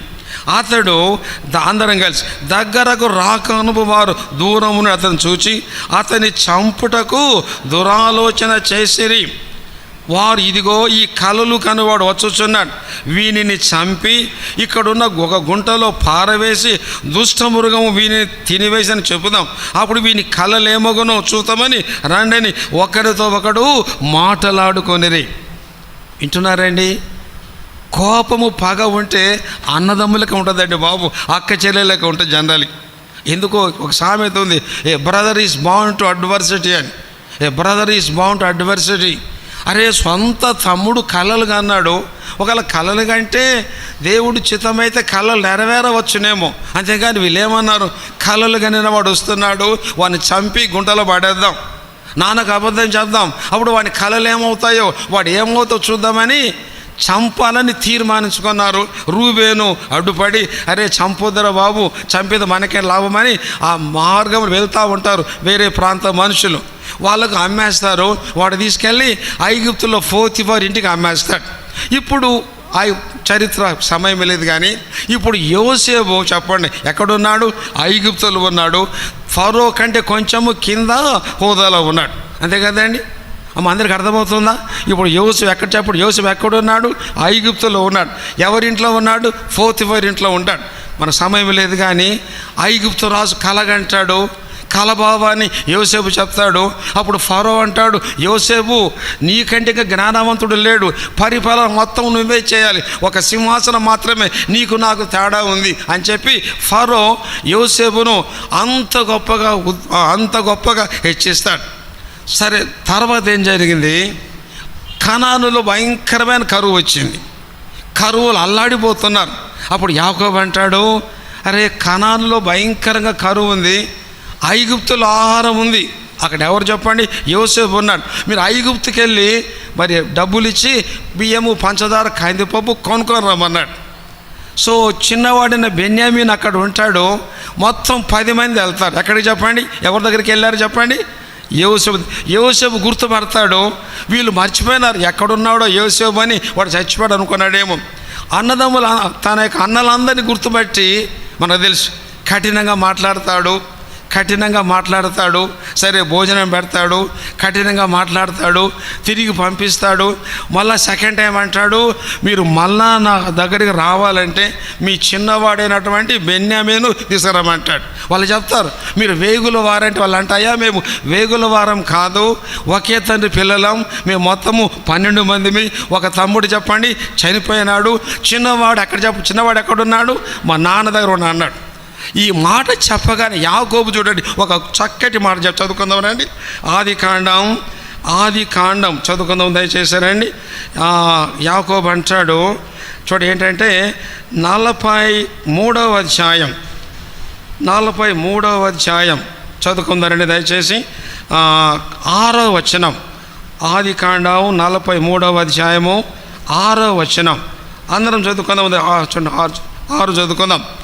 వారు, ఆ మనుష్యుడు మీ తండ్రి ఇంకను సజీవుడై ఉన్నాడా, మీకు సహోదరున్నాడా ఆయన మమ్మల్ని అడిగినప్పుడు, మా బంధువులను గురించి ఖండితంగా అడిగినప్పుడు మేము ఆ ప్రశ్నలకు తగినట్టు అతనికి వాస్తవము తెలియజెప్పితిమి. మీ సహోదరుని తీసుకుని రండి, అతడు చెప్పినట్లు మాకు తెలియనని. చూడండి ఇక్కడ అంటాడు ఒక మాట చూడండి, ఇతను అంటాడు 6, అందరం చదువుకుందాం 6.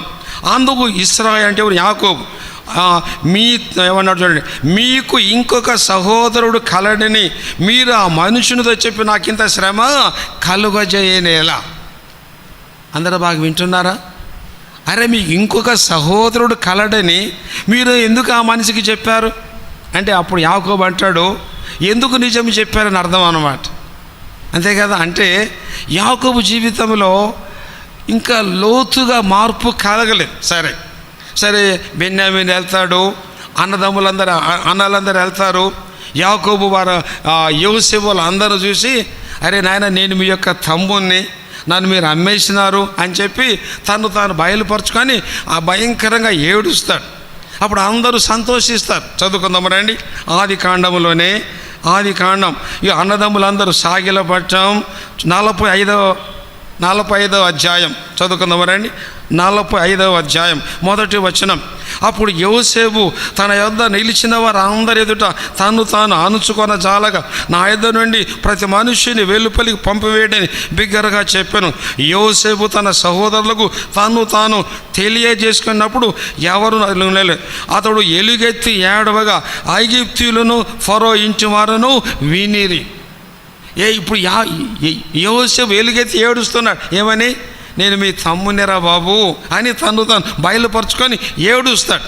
ఆ తర్వాత చూసారా చూడండి 45వ అధ్యాయం 15వ వచనం చూడండి, లేదా 14. తన తమ్ముడైన బెన్యామీను మెడ మీద పడి ఏడ్చెను, బెన్యామీను అతని మెడ మీద పడి ఏడ్చెను. 15వ వచనం. అతడు తన సహోదరులందరూ ముద్దు పెట్టుకొని వారి మీద పడి ఏడ్చిన తర్వాత అతను మాట్లాడారు. బెన్యామీను మీద ఏడ్చాడు, ముద్దు పెట్టుకున్నాడు. తన అన్నగారిని అందరినీ ఏడ్చినాడు, ముద్దు పెట్టుకున్నాడు. అప్పుడు మాట్లాడారు. ఒక్క మాట విందాం. యోసేపు ఫరో కంటే కొంచెం చిన్నవాడిగా కొంచెం తక్కువవాడిగా ఉన్నాడు. సర్వ అధికారం అంతా ఉంది. తనను చంపాలని తలంచిన వ్యక్తులు, గుంటలో పడివేసిన వ్యక్తులు, ఇష్మాయిలీలకు అమ్మి వేసిన అన్నలందరూ వస్తే ఇప్పుడు యోసేపు తలుచుకుంటే చర్మం ఒలిచిపడేసి వాళ్ళందరినీ, తను హింసించిన వారిని, ద్వేషించిన వారిని, గుంటలో పడవేసిన వారిని, ఇష్మాయిలీలు దాసునిగా అమ్మివేసిన ఈ అన్నగారులందరూ వస్తే ఇప్పుడు యోసేపు చెప్పండి అమ్మా, వారందరినీ ప్రేమించాడా చెప్పండి, లేదా పగ చూపాడా? క్షమించాడా లేదా కోపడ్డాడా? క్షమించినాడు, ప్రేమించినాడు, ఆదరించినాడు, వాళ్ళకి భోజనం పెట్టాడు, పరామర్శించినాడు. వాళ్ళ మెడ మీద పడి ముద్దు పెట్టుకొని ఏడ్చినాడు. ఆయన ఉంది. యోసేపు జీవితంలో క్రీస్తు ప్రేమను, క్రీస్తు క్షమాపణను సిలువ మీద హింసిస్తున్నారు, ఉమ్మి వేస్తున్నారు, కొరడా దెబ్బలు కొట్టారు, చేతుల్లో మేకులు, కాళ్ళలో మేకులు కొట్టారు. ప్రభు అన్నాడు, తండ్రి వీరిని క్షమించుము, వారికి తెలియదు ఏం చేస్తున్నారు. సిలువలో యేసుక్రీస్తు ఎలాంటి ప్రేమను చూపి ఎలా క్షమించినాడో యోసేపు కూడా యేసుక్రీస్తుకు సాదృశ్యంగా, మాదిరికరంగా క్షమించినాడు, ప్రేమించినాడు, ఆదరించినాడు, పరామర్శించినాడు, శత్రువులకు భోజనం పెట్టిన వ్యక్తి. సందర్భం ఏంటంటే ఇప్పుడు యోసేపు అంటాడు, మా నాన్న బ్రతికి ఉన్నాడా? వాళ్ళు చెప్తారు, మీ నాన్న బ్రతికి ఉన్నాడు, వెళ్ళి మా నాన్నగారు తీసుకురమ్మని చెప్పి దారి ప్రయాణంలో వీళ్ళందరికీ భోజనాలు, బియ్యం, పంచదార, కందిపప్పు కట్టి వాళ్ళ నాన్నను తీసుకొస్తారు. ఇప్పుడు యోసేపు యొక్క మొత్తం 70 మంది అనేది బైబిల్లో. 66 మంది యోసేపు, తన భార్య, 2 కొడుకులు, మొత్తం 70 మంది కలిసి జీవిస్తారు. రండి చదువుకుందాం. ఆది కాండములోనే 47వ అధ్యాయం, ఆది కాండం 47వ అధ్యాయం చదువుకుందాం రండి అందరం. 28వ వచనం, 28 అందరం చదువుకుందాం. యాకోబు ఐగుప్తు దేశంలో 17 సంవత్సరములు బ్రతికెను. ఆయన ఎంతకాలం చెప్పండి ఐగుప్తులో ఉన్నది చెప్పడమ్మా? ఎన్ని సంవత్సరాలు? 17 సంవత్సరాలు. అంటే యాకోబు తన పిల్లలు అంటే కొడుకులు, కోడళ్ళు, మనములు, మనవరాలు మొత్తం కలిసి 17 సంవత్సరములు ఐగుప్తులో కలిసి జీవించారు. నేను ఇక్కడ అసలైన పాయింట్ ముగిస్తాను కొన్ని నిమిషాల్లో. 17 సంవత్సరాలు అంటే యాకోబు తన యొక్క 12 మంది అందరం కలిసి ఇప్పుడు 17 సంవత్సరాలు జీవించినాడు. తర్వాత యాకోబు చచ్చిపోతాడు. చనిపోతే సమాధి చేస్తారు అందరు కలిసి. ఒక మాట చూడండి, ఇంటికాడ చదవండి. వాళ్ళ నాన్నగారు చనిపోయినప్పుడు యోసేపు నాన్నగారి శరీరం మీద పడి ఏడ్చినాడంట, ముద్దు పెట్టుకున్నాడు. చదువుకుందాం రండి. 50వ అధ్యాయము 1వ వచనం, 51 అందరం కలిసి. యోసేపు తన తండ్రి ముఖము మీద పడి అతన్ని ఊడ్చి ఏడ్చి అతనిని ముద్దు పెట్టుకొనెను.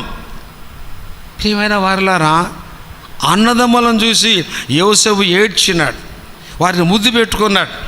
కానీ అన్నలు ఏడ్చి అక్కడ కూడా రాయబల్లాక ఏడ్చినాడు. నాన్నగారు చనిపోతే నాన్నగారి దేహం మీద యోసేపు పడ్డాడు, ఏడ్చినాడు, ముద్దు పెట్టుకున్నాడు. తన అన్నలు ఏడ్చినట్టు ఎక్కడ రాయబడలేదు. అంటే ఏడవటం అంటే ఇది మొసలి కన్నీరు కార్చడం కాదు, హృదయంలో ప్రేమ, మా తల్లి తండ్రి అన్నట్టు. అన్నలు ఏడ్చిన ఎక్కడ కనపడదు. అంటే అన్నలకు ఏడుపు రాలేదంటే హృదయంలో ప్రేమ, కనికరం, దయ, పశ్చాత్తాపం లేదు. సరే, ఇప్పుడు అన్నలందరూ కలిసి యాకోబు యొక్క శరీరాన్ని సమాధి చేస్తారు. సమాధి చేసిన తర్వాత అందరూ వాళ్ళ ఐగుప్తుకు వస్తారు. వినండి, 17 సంవత్సరాలు కలిసి జీవించారు, ఆయన పోషించినాడు. మరి ఐగుప్తులో శ్రేష్టమైన దేశంలో పెట్టి వాళ్ళు వ్యాపారం చేస్తూ బ్రతుకుతున్నారు. తండ్రి చనిపోయాడు, తండ్రి సమాధి చేయబడింది. అందరూ తిరిగి మళ్ళా ఈ యొక్క ఐగుప్తుకు యోసేపు దగ్గరకు వచ్చారు. అప్పుడు వీళ్ళందరికీ ఏమి డౌట్ వచ్చిందంటే, నాన్నగారు చనిపోయారు, నాన్నగారు బ్రతికున్నప్పుడు మన మీద యోసేపు పగ తీర్చుకోలేదు. ఇప్పుడు నాన్న చనిపోయినాడు, నాన్న లేడు. నాన్న లేని కారణం చేత యోసేపు మన మీద పగబడతాడేమో, ఆ డౌట్ వాళ్ళకి రావచ్చండి. చెప్పండి, ఎవరన్నా రావచ్చండి? అమ్మ, అందరికి వింటున్నారా? 17 సంవత్సరములు ప్రేమతో ఆదరించి పలకరించి చేసిన వ్యక్తి మీద వీళ్ళకి డౌట్ ఎలా వచ్చింది ఆలోచించండి. అంటే చదువుకుందాం రండి.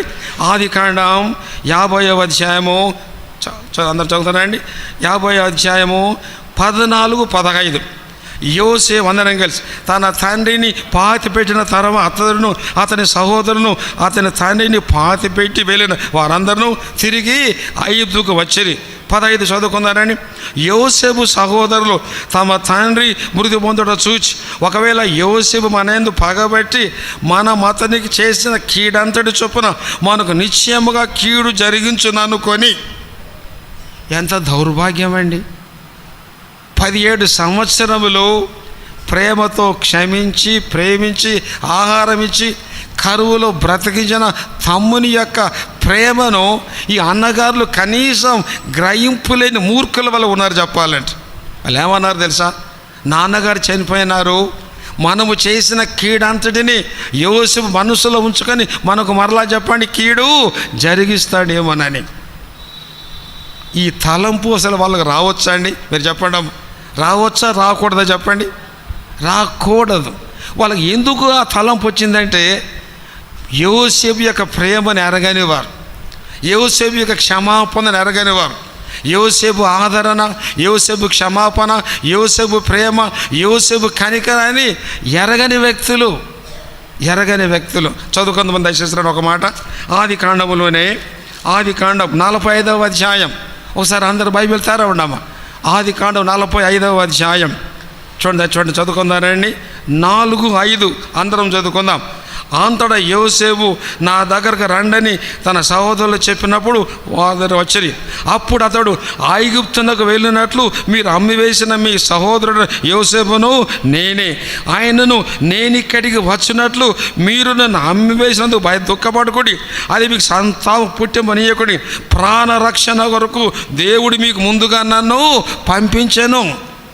అరే, నేనేరా యోసేపును, నన్ను గుంటల్లో పడేశారు, అమ్మివేసినారు, కానీ నన్ను ఇలా మీరు చేసినందుకు బాధపడకండి, ప్రాణరక్షణ కోసం మిమ్మల్ని పోషించిన నిమిత్తమై దేవుడు ఇలా చేశాడు. అంటే మీరు అమ్మారని వాళ్ళ మీద నేరం మోపటంలా, తను హింసించిన వారిని, ద్వేషించిన వారిని, గుంటలో పడివేసిన వారిని, తమ్ముడు ఇది మీరు చేసింది కాదరా బాబు, ఇది దేవుని యొక్క సంకల్పం, నన్ను అమ్మివేసినందుకు మీరేం బాధపడవద్దు, ప్రాణరక్షణ కోసం దేవుడు ముందుగా నన్ను ఈ విధంగా సిద్ధము చేసినాడు. ఒకవేళ వాళ్ళ మీద పగ తీర్చుకోవాలంటే మొత్తం జైల్లో పెట్టేసి ఉండేవాడు. అలాంటి పని చేయలే. ఇటువంటి క్షమాపణ ప్రేమ మాట్లాడిన యోసేపు వాళ్ళు అంటారు, నాన్నగారు చనిపోయారు కదా, మన మీద పగబడతాడేమో అంటే వారి జీవితంలో యోసేపు యొక్క క్షమాపణ ఎరగలేదు, యోసేపు యొక్క ప్రేమ ఎరగలేదు, యోసేపు యొక్క మంచిదనాన్ని ఎరగని వ్యక్తులుగా ఉంటున్నారు. సహోదరి సహోదరుడా, నిన్ను ప్రేమించిన వ్యక్తి, నిన్ను ఆదరించిన వ్యక్తి, నిన్ను బలపరిచిన వ్యక్తి, కష్టాల్లో నీకు సహాయం చేసే వ్యక్తులను నువ్వు ఎలా ట్రీట్ చేస్తున్నావో, నీ భార్య కావచ్చు, భర్త కావచ్చు, అత్త కావచ్చు, మామగారు కావచ్చు, లేదా నీ సొంత ఆత్మీయమైన బేతేలు వాసులు కావచ్చునేమో, నిన్ను ప్రేమించి నీకోసం ప్రాణం పెట్టి నిన్ను ఆదరించి బలపరిచి ప్రోత్సహించిన వారి పట్ల నీ మనస్సు ఎలా ఉంది ఈరోజు? ద్వేషించే మనస్సు ఉందా? పెద్ద కుమారుని మాదిరి లేదా చిన్న కుమారుని మాదిరి క్షమాపణ కలిగి ఉన్నావా? ఏశావు యాకోబులను చూసాం. ఏశావు జీవితంలో తన తమ్ముని ప్రేమించినాడు, క్షమించినాడు, పరిగెత్తి ముద్దు పెట్టుకున్నాడు. తాను చేసిన తప్పిదాన్ని ఒక్క మాట కూడా ఎత్తలే. అరే తమ్ముడు ఎందుకు చేశావు అనే మాట అడగవచ్చు కానీ అడగలేదు. That is dead and gone buried. వాళ్ళిద్దరు కన్నీరు విడిచి ఇద్దరు కలిసి వెళ్ళినట్టుగా ఉంది. ఇక్కడ అన్నలు 17 సంవత్సరాలు పోషించబడ్డారు. ఇప్పుడు వాళ్ళకి ఏంటంటే పాత చరిత్ర వచ్చింది. కారణం, ఆత్మీయ జీవితంలో నీ రక్షణ పునాది సరిగా లేకపోతే, నీ మారు మనసు సరిగా లేకపోతే ఇలాంటి స్థితిగతులు ఉంటావు. వాళ్ళు అన్నారు, చదువుకుందరు ఆదికాండం 50వ అధ్యాయం తమ్మునికి వర్తమానం పంపించి చదువుకుందరని 50వ అధ్యాయం చూడండి ఏమన్నాడు. ఒకవేళ 15వ వచనం, ఒకవేళ యోసేపు మన యందు పగబట్టి మన అతనికి చేసిన కీడంతటి చొప్పున మనకు నిశ్చయముగా కీడు జరిగించును అనుకొని యోసేపునికి ఇలాగ వర్తమానం పంపిరి, నీ తండ్రి తాను చావు అనుపు ఆజ్ఞదేమనగా, మీరు యోసేపుతో నీ సహోదరులు నీకు కీడు చేసిరు కనుక దయచేసి వారి అపరాధమును వారి పాపమును క్షమించుమని అతనితో చెప్పుడనను. కాబట్టి దయచేసి నీ తండ్రి దేవుని దాసుల అపరాధమును క్షమించుమని వారు యోసేపుతో ఇలాగూ మాటలాడుచుండగా అతడు ఏం చెప్పడమ్మా ఏడ్చినాడు. ఎంత దుర్మార్గులరా మీరు! మేము చంపాలంటే అప్పుడు చేసి ఉండేవాడిని, కీడు చేయాలంటే అప్పుడు చేసి ఉండేవాడిని. నేను చేసిన ప్రేమను, కనికరం, దయ సమస్తం మర్చిపోయి వాళ్ళ హృదయంలో ఇంకా కుళ్ళు అలాగే ఉంది. అందువల్లనే వారి జీవితాలలో అంతగా వర్ధిల్లలేదు. యోసేపు ఏడ్చినాడంట. అప్పుడు చదువుకుందరాండి, ముగించుకుందాం. అప్పుడు అంటాడు చూడండి 18, 19 లేదా చూడండి 20 చదువుకుందాం. 18, 19. మరియు అతని సహోదరులు పోయి అతని దగ్గర సాగిలపడి, ఇదిగో మేము నీకు దాసులమని చెప్పగా యోసేపు భయపడుకొని, నేను దేవుని స్థానమందున్నానా? మీరు నాకు కీడు చే ఉద్దేశించారు కానీ నేటి దినమున జరుగునట్లుగా అది బహుజనులకు బ్రతికినట్లుగా అది మేలుకే దేవుడు ఉద్దేశించడం. కాబట్టి భయపడుకుడి, నేను మిమ్మును మీ పిల్లలను పోషించిందని చెప్పి వారిని ఆదరించి వారితో ప్రీతిగా మాట్లాడు. అరే ఇంకెందుకరా మీ హృదయంలో ఈ యొక్క కుళ్ళు ఇలాంటిది ఎందుకు ఉంటుందిరా బాబు? ప్రేమతో ఆదరించి భయపడుకుడి, నేను మిమ్మును మీ పిల్లలను పోషిస్తాను, నేను దేవుని స్థానం పొందుతున్నాను. నేను దేవుని కాదరా బాబు, నేను దేవునికి భయపడే వ్యక్తిని. కాబట్టి యోసేపు తన మీద తనకు ఇటువంటి కీడు చేసిన వారిని క్షమించినాడు, ప్రేమించినాడు, ఆదరించినాడు. వాళ్ళ మీద ఒక్క మాట కూడా మాట్లాడలేదు. ఈ మధ్యాహ్నం బల్ల దగ్గర ఉన్న మనమందరం గలతీ సంఘానికి పౌలు ఉంటున్నాడు. క్రీస్తు స్వరూపం మన ప్రభు ప్రేమ గలవాడు. మనము కూడా ప్రేమ కలిగి వారమై ఉండాలి. మన ప్రభు క్షమాపణ ఇచ్చినవాడు, మనము క్షమించే వ్యక్తులమై ఉండాలి. మా ప్రభు కనికరించినవాడు, మనము కనికరించే వ్యక్తులమై ఉండాలి. మన ప్రభు గతాన్ని మర్చిపోయినాడు. పడమటికి తూర్పు ఎంత దూరమో అలాగా నిన్ను నన్ను అలాగా మన పాపములను దూరపరిచినాడు. అలాంటి వారంగా ఉండాలి. తండ్రి తన పిల్లల ఎలా జాలి పడతాడో మనము కూడా మన తోటి వారి పట్ల, కీడు చేసిన వారి పట్ల, మన నష్టము ఎవరైతే కలిగించారో వారి పట్ల అలాంటి తండ్రి ప్రేమను కదండి. మన ప్రభువు పాపాలు క్షమిస్తాడు, సముద్రం అగాధములు వేస్తాడు, తన వీపు వెనక వేస్తాడు, ఎప్పుడు కూడా వాటిని జ్ఞాపకం తెచ్చుకున్నాడు. తండ్రి తన బిడ్డల పట్ల ఎలాంటి జాలి చూపుతాడో మన ప్రభు మన పట్ల అలాగ జాలి చూపినవాడు. అలాంటి స్వరూపం, అలాంటి లక్షణాలు. మన ప్రభు దీనుడైనాడు, మనము దీనులం కావాలి. మన ప్రభు ప్రేమ స్వరూపి, మనము ప్రేమ స్వరూపులం. మన జీవితంలో అలాంటి వారు ఉండాలని ప్రార్థన చేద్దాం. తలలో వంచండి, ప్రార్థన చేసుకుందాం. ఈ మధ్యాహ్న కాల సమయంలో ఒక్క క్షణం బల్లలో చేయి వేయకముందు, సహోదరి సహోదరుడా, నీ జీవితంలో యేసు ప్రభు స్వరూపం, ఆయన లక్షణాలు కలిగి ఉన్నావా? మనం చూసాం పెద్ద కుమారుని షమాయి, ఏశావు యాకోబులను చూసాం, యోసేపును చూసాం. ఎలాంటి స్వరూపం, ఎలాంటి లక్షణాలు కలిగిన వారుగా ఉన్నారు. ప్రభు బలలో చేయవేసి మనం అందరి జీవితాలలో ఇలాంటి లక్షణాలు, ఇలాంటి స్వభావాలు కలిగిన వారమై మన బేతేలు సంఘములో అలాంటి వారుగా ఉంటే అనేకులను ప్రేమిస్తాం, అనేకులను క్షమిస్తాం, అనేకులను ఆదరిస్తాం, అనేకులను ప్రభు దగ్గర నడిపిస్తాం. యోసేపు అన్నలందరినీ సంపాదించుకున్నాడు. ఏశావు తన తమ్ముని ప్రేమించాడు, తమ్ముని సంపాదించుకున్నాడు. అలాగా నీవు నేను ఉండాలని వాక్యం సెలవిస్తుంది. ఈ మధ్యాహ్నం వాక్యమైన నీ జీవితంలో కఠినత్వం ఉంది, ద్వేషం ఉంది, అసూయ ఉంది, పగ ఉంటే బలలో చేయి వేయవద్దు. అన్నగారు నా కోసం ప్రార్థన చేయండి, క్రీస్తు స్వరూపాన్ని ఎదగాలని ఆశ కలిగి ఉన్నాను, దేవుని ప్రేమలో ఉండాలని, కనికర్మలో ఉండాలని, నీతిగా ఉండాలని, అలా ఉండాలని తీర్మానించుకుంటే ఒక్క క్షణం తలలో వంచి కళ్ళు మూసుకొని, అన్నగారు నా బ్రతుకును మార్చుకుంటాను, నాలో ఉన్న కఠినత్వం, నాలో ఉన్న శరీర స్వభావం తీసివేసుకొని క్రీస్తు స్వరూపానికి ఎదగాలని ఆశ కలిగి ఉన్నాను అని తీర్మానించుకొని ప్రార్థన సహాయం కోరితే ఒక్క క్షణం తలలో వంచి చెయ్యెత్తి చూపితే మీకోసం ప్రార్థన చేస్తాను. అటు ఎవరు చూడకండి, ప్రభుని తీర్మానం దీవిస్తాడు. బేతేలు సంఘములో ఒక సాక్షిగా ఉంచుకుంటాడు. సహోదరి గాడ్ బ్లెస్ యూ, సహోదరి గాడ్ బ్లెస్ యూ అమ్మ, దేవుడు దీవించును కాక. అటు ఎవరు చూడకండి అమ్మ, అటు ఎవరు చూడకండి. తీర్మాన సమయం. నీ స్వరూపం మారాలి, నీ స్వభావం మారాలి, నీ పద్ధతి మారాలి, నీ జీవన విధానం మారితే ప్రభు నిన్ను వాడుకుంటా. యోసేపు ఎలా అందరిని సంపాదించుకున్నాడో, ఎలా సమకూర్చుకున్నాడో, నీవు నేను అలా బేతేలు సంఘములో ఆత్మలు సంపాదించి సమకూర్చుకునే వారిగా దేవుడు వాడుకుంటాడు. ఎవరైనా ఇంకా ఉన్నారా? క్రింద కూర్చున్నవారు కానీ ఎవరైనా సరే ఒక్క క్షణం ఎవరైనా ఉన్నారా? ఎవరైనా ఉన్నారా? ఒకసారి మరొకసారి చేతులు ఎత్తి చూపితే మీకోసం ప్రార్థన చేస్తాం. చేతులు ఎత్తిన వారు ఎవరైనా ఉంటే ఒక్క క్షణం చెయ్యెత్తి ఉంచండి. మీ దగ్గరికి తమ్ముడు కార్డు తీసుకొస్తున్నాడు, ఆ కార్డు తీసుకోనండి, అందులో మీ పేరు రాసి ఇవ్వండి. మీకోసం మరొక ప్రార్థన చేస్తాం. ఎవరైనా ఎక్కడే ఉన్నారా? ఇది తీర్మానం సమయం. ప్రభు సాక్షిగా బ్రతకాలని, నీ బ్రతుకును మార్చుకోవాలని, నీ స్వభావాన్ని మార్చుకోవాలని, నీ కఠిన హృదయం, నీ యొక్క కోపమైన హృదయం అవన్నీ మార్చుకొని ప్రభు బిడ్డగా జీవించే ఆశ కలిగి ఉంటే మరొకసారి ప్రభువా నన్ను క్షమించు, నాలో అసూయ ఉంది, నాలో ద్వేషం ఉంది, నాలో పగ ఉంది, నన్ను క్షమించు ప్రభువా, నా బ్రతుకును మార్చు అని నువ్వు తీర్మానించుకుంటే ప్రభు నిన్ను దీవిస్తాడు. నీ హృదయాన్ని మారుస్తాడు. నీ బ్రతుకును ఆశ్చర్యకరంగా ఆత్మలు సంపాదించే వ్యక్తిగా చేస్తాడు. ఎవరు ఇంకా ఉన్నారా? ఎక్కడైనా ఉన్నారా? అటు ఎవరు చూడకండి. చివరిసారి అడుగుతున్నాం, ఎవరైనా ఉన్నారా? మీరు చేతులు ఎత్తితే మీకోసం తీర్మానం కార్డు ఇస్తాం. ప్రభు మీ తీర్మానాన్ని దీవిస్తాడు. ఎవరైనా ఉన్నారా? పైన కానీ క్రింద కానీ చివరిసారి బలలో చేయవేసే మనం నీ బ్రతుకు మారాలి, నీ ప్రవర్తన మారాలి, నీ దృక్పథం మారాలి, నీ స్వరూపం మారాలి. లేకపోతే దేవునికి మైకమరంగా జీవించాలి.